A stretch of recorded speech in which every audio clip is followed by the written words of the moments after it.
ಮಾಡಿ ಹೇಳ್ತೀನಿ, ಅವ್ರು ಕನ್ನಡ ಮಾತಾಡಲ್ಲ. ಮಸೀದಿ ಮೇಲೆ ಆಜಾನ್ ನ ಕನ್ನಡದಲ್ಲಿ ಕೂಗ್ಸಿ ಅಸ್ಸಲಾಮು ಅಲೈಕುಂ ವರಹಮತುಲ್ಲಾಹಿ ವಬರಕಾತು. ನಮಸ್ತೆ ಕರ್ನಾಟಕ.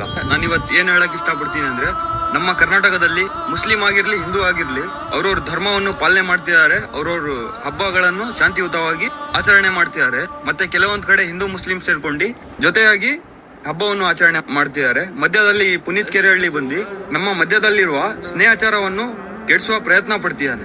ಬೇರೆಯವ್ರ ಧರ್ಮದ ಬಗ್ಗೆ ಮಾತಾಡ್ತಿದ್ದಾನೆ.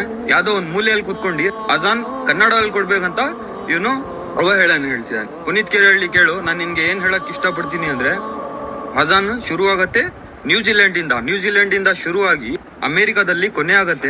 ಆ ಕೊನೆ ಆದ್ಮೇಲೆ ಮತ್ತೆ ನ್ಯೂಜಿಲೆಂಡ್ ಇಂದ ಜೋಹರ್ ಅಜಾನ್ ಶುರು ಆಗುತ್ತೆ. ಪ್ರಪಂಚದಲ್ಲಿ ಹಲವಾರು ದೇಶಗಳಲ್ಲಿ ಒಂದೊಂದ್ ಸೆಕೆಂಡಿಗೂ ಅಜಾನ್ ಆಗ್ತಾನೆ ಇರುತ್ತೆ. ಅಲ್ಲಿಂದು ಲ್ಯಾಂಗ್ವೇಜಸ್ ಚೇಂಜ್ ಇರ್ಬೋದು, ಬಟ್ ಅಜಾನ್ ಲ್ಯಾಂಗ್ವೇಜ್ ಒಂದೇ ಆಗಿರುತ್ತೆ, ಅದು ಅರ್ಬಿ. ನೀನ್ ಹೇಳ್ತಿದ್ಯಾ ಯಾವ್ದೋ ಒಂದ್ ಮೂಲೆಯಲ್ಲಿ ಕುತ್ಕೊಂಡು ಅಜಾನ್ ಕನ್ನಡದಲ್ಲಿ ಕೊಡ್ಬೇಕಂತ.